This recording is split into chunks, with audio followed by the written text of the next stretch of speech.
Hi friends, నేను మీ అశోక్ కుమార్.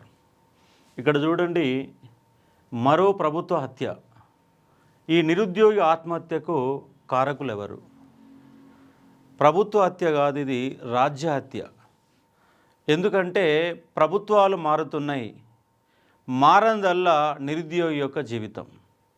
ఏండ్లకేండ్లకు ఎదురు చూసినా సరైన క్రమంలో రాని నోటిఫికేషన్లు, ఆ నోటిఫికేషన్ల కోసం ఎదురు చూసి ఓ నిరుద్యోగి ఆత్మ బలిదానం చేసిండు. ఒక సాధారణ నిరుద్యోగి కాదైనా చాలా హైయెస్ట్ మార్కులతో ఇంటెలిజెన్స్ కలిగినటువంటి ఒక నిరుద్యోగి బలిదానం చేసిండు. మరి బలిదానానికి కారకులు ఎవరు అంటే ముమ్మాటికి ప్రభుత్వాలే. ఈ నిరుద్యోగిని ప్రభుత్వాలు ఎలాగ ఆదుకోలేవు కాబట్టి మనమైనా ఆదుకునే ఒక ప్రయత్నం చేద్దాం. మనం తోసిన కాడికి మినిమం 100 రూపాయలు తక్కువ కాకుండా వీడియో చూసినటువంటి ప్రతి అభ్యర్థి కనీసం 100 రూపాయలు వేయండి. డబ్బులు ఉన్న వాళ్ళు 500 వేయండి, ఇంకెక్కువ ఉన్న వాళ్ళు ఇంకెక్కువ ఇవ్వండి. ఆదుకుందాం, మనల్ని మనము ఆదుకునే ఒక ప్రయత్నం చేద్దాం. ఎందుకంటే ఎక్కడ కూడా తగ్గని మార్కులు, కాలేజీలో టాప్ ర్యాంకర్, స్కూల్లో టాప్ ర్యాంకర్, బీటెక్లో కూడా డిస్టింక్షన్లో పాస్ అయినటువంటి ఒక అభ్యర్థి ఒక నిరుద్యోగిగా మారి ఆత్మ బలిదానం చేసిండు. ఉద్యోగం కోసం వేచి చూశాడు. దానికి సంబంధించి పూర్తి డీటెయిల్ చూద్దాం. అతనికి ఫోన్పే కూడా మనం దీంట్లో నెంబర్ ఇస్తున్నాం. ఆ నెంబర్కు దయచేసి వీడియో చూసిన ప్రతి ఒక్కరు, ఎందుకంటే ఒకరోజు ఛాయ్ తాగితే బయటికి వెళ్తే ఎంతో కొంత ఖర్చు పెడతా ఉన్నాం. నా వంతుగా నేను ఇంటికి పోయి కలిసి వచ్చాం వాళ్ళని.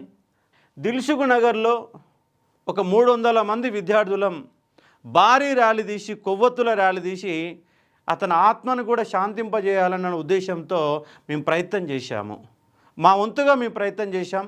కాబట్టి మీరు కనుక నిరుద్యోగి అయితే మీకు కూడా ఇలాంటి బాధలే మనం పడుతున్నాం. కాబట్టి ప్రతి అభ్యర్థి దయచేసి ఒక్క 100 రూపాయలు, ఎందుకంటే మనము ఎన్నో రకాలుగా కష్టపడుతున్నాం, నష్టపోతున్నాం, ఇబ్బందులు పడుతున్నాం.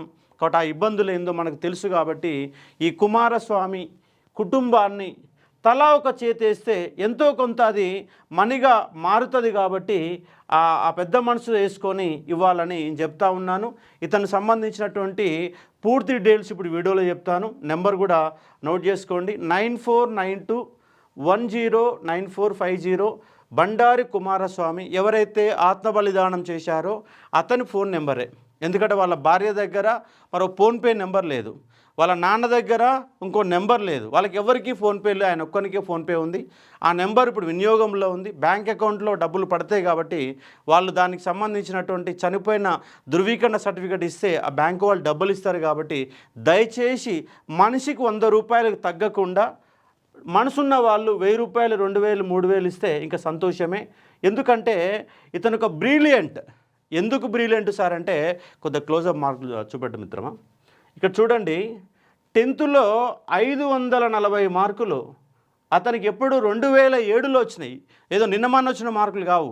అంటే 2007లో 500 దాటాలంటే చాలా కష్టమైన పరిస్థితి. కానీ 540 మార్కులు 10థ్లో వచ్చినాయి. ఇంటర్మీడియట్లో 968 మార్కులు వచ్చినాయి. 968 మార్క్స్ వచ్చినాయి. 968 అవుట్ ఆఫ్ 1000 మార్క్స్. అంటే ఇతని ఎంత బ్రిలియంట్ మీరు అర్థం చేసుకోవచ్చు. అదే మాదిరిగా బీటెక్లో చూస్తే డిస్టింక్షన్ 73% మార్కులు. బీటెక్లో ఫస్ట్ క్లాస్ రావడమే చాలా కష్టం, కానీ 73% మార్కులు వచ్చినాయి. 2016లోనే హైదరాబాదులో కోచింగ్ తీసుకున్నాడు గ్రూప్ 2కు సంబంధించి. సెంట్రల్ జాబ్లో కూడా ప్రిపేర్ అయ్యిండు. ప్రతిసారి హాఫ్ మార్కు 1 మార్కుతో మిస్ అయ్యిండు. ఈసారి ఎలాగైనా నోటిఫికేషన్ వస్తే ఖచ్చితంగా ఉద్యోగం కొడతానక నమ్మకంతో ఉన్నాడు. కానీ ఒక ఎస్ఐ కానిస్టేబుల్ నోటిఫికేషన్ లేక 3.5 సంవత్సరాలు, ఒక గ్రూప్ 2 నోటిఫికేషన్ లేక 2.5 సంవత్సరాలు, వీళ్ళు ఉద్యోగాలు ఇస్తున్నామని చెప్తున్న ఉద్యోగాలు అవి 2022, 23 వచ్చే నోటిఫికేషన్లకే తప్ప కొత్త ఉద్యోగాలకు కాదు. ఎదురు చూసి చూటిపోటి మాటలు పక్కన వాళ్ళు, అరే ఇంత చదువుకున్నావు వ్యవసాయం చేస్తున్నావా, ఇంత చదువుకున్నావు బాయికాడికి పోతున్నావా లాంటి ఒక మాటలు వినుతూ కొట్టాలన్న ఒక తపన. కానీ అతనికి ఇప్పుడు 33, 32, 33 సంవత్సరాలు ఉన్నాయి. గమ్మత్ ఏంటంటే 22 ఏళ్ళకి వాళ్ళ అమ్మ నాన్న పెళ్లి చేశారు. 9 సంవత్సరాల కొడుకున్నాడు. ఒక చిన్న పిల్లవాడు, 2 ఏళ్ళ పిల్లవాడు. మేము అక్కడికి పోతే అతను ఫోన్తో ఆడుకుంటుండు. ఎందుకంటే అతనికి ఏమీ తెలవడం లేదు. ఫోన్తో చిన్న ఫోన్ ఇస్తే ఫోన్ కావాలని ఏడుస్తూ ఉన్నాడు. చనిపోయిన తర్వాత టెంట్ కింద కుర్చీలన్నీ వరుసగా నిలబెడితే పైన కూర్చొని ఎంజాయ్ చేస్తూ ఉన్నాడు 2 ఇయర్స్. అంటే తండ్రి మరణం కూడా తెలియనటువంటి ఒక అభాగ్యమైన పరిస్థితులలో చాలా నిరుపేద కుటుంబం. ఎంత నిరుపేద అంటే ఉన్నది ఒక భూమి ఉంది. ఎంత భూమి అంటే ఎకరన్నర భూమి ఉంది. అలా అక్కకు ఈయనకు చాలా తేడా. కొడుకు కావాలన్న ఉద్దేశంతో వాళ్ళ అక్కకి ఈయనకి 20 సంవత్సరాల తర్వాత కొడుకు పుడితే అల్లారు ముద్దుగా పెంచుకొని ఆ ప్రైవేటు స్కూల్లో చదివించారు. మంచి మార్కులతో పాస్ అయ్యిండు. మరి పెండ్లి ఫ్యామిలీ అడ్డంకుల మరి ఏమో తెలియదు, కానీ ప్రతిసారి దగ్గరకు వచ్చి పోయాడు. ఈసారి ఖచ్చితంగా ఉద్యోగం కొడతానక నమ్మకాన్ని వాళ్ళ భార్య దగ్గర ఎక్స్ప్రెస్ చేసేవాడు. కానీ ఎదురు చూసిండు. 2 ఏళ్ళు అవుతుంది, 3 ఏళ్ళు అవుతుంది, నోటిఫికేషన్ రావడం లేదు, ఏమీ తెలియదు. అయ్యో మా కొడుకు చనిపోయిండు. వాళ్ళు కూడా దాదాపు వాళ్ళ నాన్నకు 70+ ఉన్నాయి, వాళ్ళ అమ్మకు 70 దగ్గరలో ఉన్నాయి. వాళ్ళు కూడా పనిచేసే పరిస్థితులు లేరు. ఉన్న భార్య కూడా డిగ్రీ ఫస్ట్ ఇయర్లో ఆమె పెళ్లి కాగానే చదువు ఆపేశారు. ఆమె కూడా అమాయకురాలే, కూలినాలు పనికి పోతుంది. ఇతను కూడా కొంత కూలినాలు పనిచేస్తూ అమెజాన్ దాంట్లలో పనిచేశాడు. కానీ మనసు ఒప్పుతలేదు. అరే నేను ఇంత చదివి ఈ 12 ఏళ్లకు 10, ఎందుకంటే జిల్లా స్థాయిలో అమెజాన్ లాంటి వాళ్ళు 12, 13, 15 వేల లోప కంటే ఎక్కువేమి ఇయ్యరు. అరే ఇంత చదివి నేను ఈ ఉద్యోగం చేయాలన్నటువంటి మదన పడుతూ ఏదో సాధించాలన్న తపన ఉన్నప్పటికీ, అంటే వాళ్ళ విద్యార్థులకు నేను చెప్పేది ఏంటంటే, ఫస్ట్ సమాజాన్ని చదవండి. సమాజాన్ని చదివితే ఇలాంటి ఆత్మహత్యలు ఉండవు. వ్యవస్థను అర్థం చేసుకుంటే ఆత్మహత్యలు ఉండవు. నీకు తెలివి ఉంటే నామోషి పడకపోతే ఒక ఇడ్లీ బండి పెట్టుకున్న మంచి సెంటర్లో మంచిగా నువ్వు ఒక ఆటో కొనుక్కొని జస్ట్ ఒక 2-3 లక్షలు పెట్టుబడి పెట్టగలిగితే ఎంత లేదన్నా నెలకు ₹1,00,000 సంపాదించే సత్తా మన కాడ ఉంది. ఒక చాయ్ దుకాణం కొత్తగా పెడితే నెలకి ₹50,000 సంపాదించుకోవచ్చు. నామోషి పడొద్దు. నామోషి పక్కన పడితే ఏ పని చేయగలుగుతాను ఒక నమ్మకం ఉంటే, అతను ఎకరన్నర పొలం ఉంది, ఎకరన్నర పొలకు 4 బర్రెలు తీసుకొని ఒక మంచి పాకేసుకొని బర్రెలను జాదినా కూడా నెలకు ఒక ₹40,000 సంపాదించవచ్చు.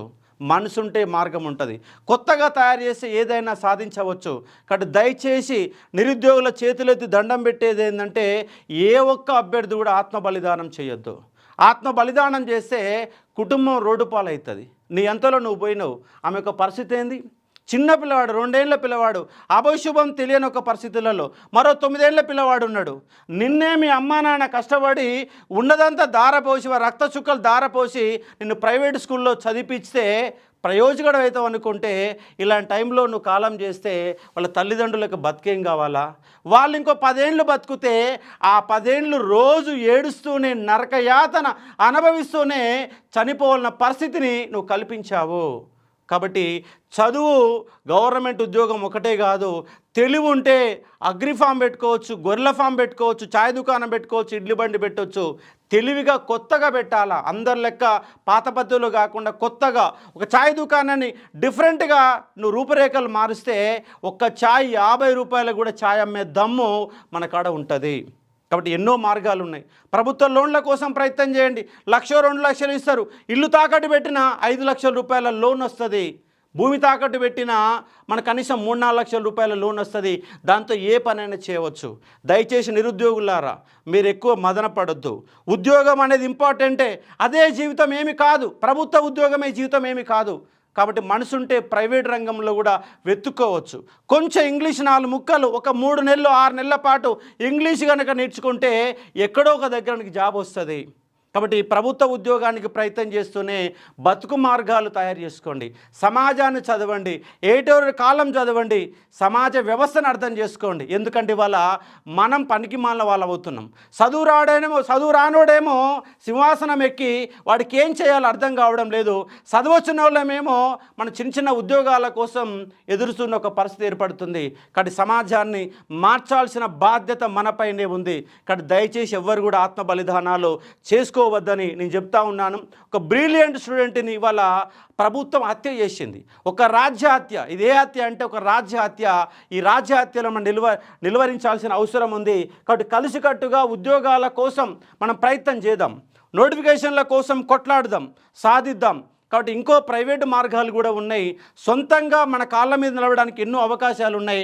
దయచేసి ఏ ఒక్క నిరుద్యోగి కూడా ఆత్మ బలిదానాలు చేయొద్దని నేను రిక్వెస్ట్ చేస్తున్నా. ఈ కాంగ్రెస్ గవర్నమెంట్ వచ్చినాక 9 మంది విద్యార్థులు ఆత్మ బలిదానం చేశారు. రాబోయే కాలం చూస్తేనే ఇంత భయానకంగా ఉండడానికి అవకాశాలు ఎక్కువ ఉన్నాయి. ఇక్కడ ప్రభుత్వ ఉద్యోగమే జీవితం కాదు, ప్రైవేట్ రంగంలో ఉన్నాయి, ఎన్నో రకాల అంశాలు ఉన్నాయి. అవన్నీ ఆలోచిస్తూ ప్రయత్నం చేయాలని. చూడండి, ఆ యువకుడు కూడా హైటు, పర్సనాలిటీ కానీ, మనిషి రూపకం కానీ మంచిగా కనబడుతుంది, చదువు మంచిగా కనబడుతూ ఉంది. ఒక పేదరికమే అడ్డైంది, ప్రభుత్వ ఉద్యోగం అడ్డంకిగా మారింది. కాబట్టి పేదరికాన్ని జయించాలంటే మార్గాలు ఉంటాయి. నీ తెలివికి పదును పెట్టు, నీ కొత్త ఆలోచనలకు పదును పెట్టు, అప్పుడు న్యాయం జరగడానికి అవకాశం ఉంది. కానీ దయచేసి ఎవ్వరు కూడా ఆత్మ బలిదానం చేయొద్దని చెప్పేసి నేను కోరుతా ఉన్నాను. కాబట్టి ఆయన శాంతి చేకూరాలని నిన్న విద్యార్థులమంతా దిల్సుఖ్నగర్లో మేము భారీ ర్యాలీ నిర్వహించి కాసేపు ధర్నా కూడా నిర్వహించాము దిల్సుఖ్నగర్ సెంటర్లో. దయచేసి మనం ఎట్లా ప్రభుత్వం ఆదుకోదు కాబట్టి మన వంతుగా ఎంతో కొంత ఆర్థిక సహాయం చేద్దాం. మనిషికి 100 రూపాయలు వేసినా ఈ వీడియోను ఒక 10,000 మంది కనుక చూస్తే, ఒక 10,000 మంది మనిషికి ఒక 100 రూపాయలు ఇస్తే చాలా పెద్ద అమౌంట్ అవుతుంది. వాళ్ళ పిల్లల కనీసం స్కూల్ ఫీజుకో దేనికో దానికి అక్కర వస్తుంది. కాబట్టి దయచేసి చూసిన ప్రతి అభ్యర్థి ఆ నెంబర్కి ఫోన్పే చేయాల్సిందిగా నేను కోరుతా ఉన్నాను. 9492109450. అంటే వాళ్ళ బాధను ఎక్స్ప్రెస్ చేయడం ఒక ఎత్తు అయితే, ఆ కుటుంబాన్ని ఆదుకోవాలన్న ఉద్దేశంతో. ఎందుకంటే మేము అక్కడ పోయి వచ్చాం, వాళ్ళని కలిశాం కూడా. మేము చనిపోయిన తెల్లారి, ఎందుకంటే పేపర్లో న్యూస్ రావడం మేము చూడడం కొద్దిగా ఆలస్యమైన నేపథ్యంలో నేను, సోమేషు, ఇంద్రానాయకు, కుమారు, చంద్రశేఖరు మీ అందరం కూడా పోయి, ఇంద్రానాయకు, సోమేషు, చంద్రశేఖర్, కుమార్, నేను అందరూ 5గురం పోయి మేము పరామర్శించాము. అంతకుముందు కూడా పృథ్వీ అన్న కూడా మీడియా తీసుకొని పోయి ఆ యొక్క బాధలని, కన్నీళ్ళని, వాళ్ళ యొక్క బాధను తెలిపే ఒక ప్రయత్నం చేశాడు పృథ్వీ అన్న కూడా. కాబట్టి దయచేసి అక్కడ లోకల్ ఎమ్మెల్యే ఎవరైతే ఉన్నారో, ఆ మండలం ఏ ఎమ్మెల్యే పరిధికి వస్తుందో, దయచేసి ఎమ్మెల్యే గారు మీ యొక్క నియోజకవర్గానికి సంబంధించిన వ్యక్తి కాబట్టి లోకల్ ఎమ్మెల్యే వాళ్ళు, రాజకీయ నాయకులు పోయి ఉట్టప్పుడు ఎన్నికలప్పుడు ఎవరెవరో వచ్చి పోతుంటారు. దయచేసి ఆ కుటుంబాన్ని స్థానిక ఎమ్మెల్యే ఆదుకోవాల్సిందిగా, ప్రభుత్వం ఆ కుటుంబానికి ఏదో ఒక పథకం కింద ఉపాధి కల్పించి ఆమెను ప్రయోజకరాలు చేయాల్సినటువంటి అవసరం ఉంది. కాబట్టి ప్రభుత్వం వైపు అడుగులు వేయాలని, ఎమ్మెల్యే గారు, స్థానిక ఎమ్మెల్యే ఆర్థిక సాయం చేసి ఏదో విధంగా కుటుంబాన్ని ఆదుకోవాలని చెప్పేసి నేను రిక్వెస్ట్ చేస్తూ ఉన్నాను స్థానిక ఎమ్మెల్యేకి, స్థానిక లీడర్లకి. కాబట్టి ప్రతి ఒక్కరు కూడా కుటుంబాన్ని ఆదుకోవాల్సిన అవసరం ఉంది. కాబట్టి వీడియోని చూసిన వాళ్ళొక్కరు, ప్రతి ఒక్కరు కూడా ఈ యొక్క గ్రూపులకు షేర్ చేయండి, మీ ఫ్రెండ్స్కి పంపించే ప్రయత్నం చేయండి. 100-200 ఆమెకు హెల్పింగ్గా చేసే ప్రయత్నం చేయాలని కోరుతా ఉన్నాను. Thank you. ఇలాంటివి చేసుకుంటే పిల్ల భవిష్యత్తు బాగుంటుందమ్మా. బ్యూటీ పార్లర్లు కానీ అలాంటివి ఏమైనా చేసుకొని చిన్న షాప్ లాంటివి ఏమైనా పెట్టుకుంటే వర్కౌట్ అయితే. కానీ కూలినాలు పోతే అలాంటి కష్టం అవుతుంది. తెలుగుగా చేయాలి. తెలుగు చేస్తే నీకు ఫ్యూచర్గా ఉండడానికి అవకాశం ఉంటుంది. ఎవ్వరు ఏం చేయరు సమాజంలో. మళ్ళీ నీ పోరాటం నుంచి అలా ఎట్లా సాధిందో మళ్ళీ ఆమె పోరాటం అంతే. ఇక ఆమంతలో ఆమె నిలబెట్టాలంటే నువ్వు తెలుగు ఉండాలి. కూలినాలు పోతే పిల్లలు చదివించడం కూడా కష్టమవుతుంది. ఏం చేసినా మనకి కిరాణా షాప్ అవ్వలేదంటే ఒక కోర్స్ డిగ్రీ చేసినా కాబట్టి మళ్ళీ ఇప్పుడు నువ్వు డిగ్రీ పూర్తి చేసుకునే ప్రయత్నం చేసి మళ్ళీ తెలుగు ఉద్యోగం వస్తుంది కాదు. కానీ డిగ్రీ అట్లా చేసుకుంటే ఆమంతలో ఆమె మీద చేతుల మీద బతకడానికి అవకాశం ఉంటుంది. కానీ చనిపోవడం అనేది కరెక్ట్ కాదు. ఎందుకంటే ఇప్పుడు క్యాండిడేట్ హైదరాబాద్కి వచ్చి ఛాయ్ దుకాణం పెట్టుకున్న నెలకు 40,000-50,000 సంపాదించే స్థాయి ఉంది వాళ్ళ హైదరాబాద్. కాకపోతే నామోషి పడవద్దు. నామోషి పడకుండా పనిచేస్తే ఏదైనా సాధ్యం అవుతుంది. కాకపోతే మనం ఏంటంటే చదివేసరికి మనం చిన్న చిన్న పనులు చేయాలంటే ఇబ్బంది అయ్యే పరిస్థితి అనేది ఏర్పడతామని.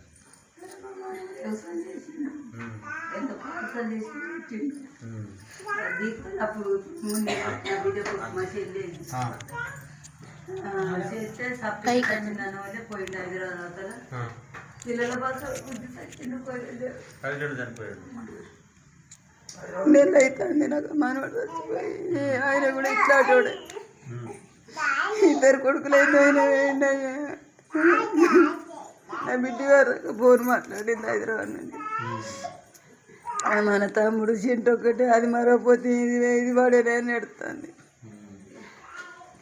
వద్దుర తమ్మి అంటే తమ్ముడు నువ్వు పైసలు ఇవన్నీ వేసేది కదా అని ఎడుతా.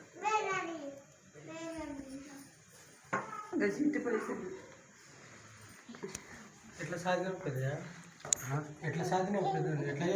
కూలీలు చేశాను అమలు పని ఊళ్ళోనే ఊళ్ళోనే చేసేదా? గొర్రెలు ఉన్నాయి మీకు? ఊళ్ళో ఆయన జీతం అని బతికిండు. అలా చిన్నప్పుడు చచ్చిపోయింది. అంతేనా? నీకు అట్లయింది? ఆ వాసింద మనం అని అంటుండే ఇద్దరు అన్నాము. అవి అన్నాడు చచ్చిపోయింది. అయ్యా లేదు కానీ జీతం ఉండి అత్త మేనత్త చంపుకుంటా ఆడ గొర్రెక్కడ ఉంచుకొని గురి పెద్ద పోయినాక పెళ్ళి రెండేళ్ళుండి వచ్చిండు. నువ్వు ఇచ్చి చేస్తాడు అనుకోలే. నేను కూలినాలు చేసి నా కొడుక నేను చదివించినాము. నా కొడుక నువ్వు ఇంత చేస్తావు అనుకోలే. అవ్వా నేనేం చేయదు. అయ్యా అయ్యా కొడుక నువ్వు మీద అట్లా పెట్టుకొని అయ్యా అయ్యా అయ్యా మాకై చెప్పబోదు. అయ్యా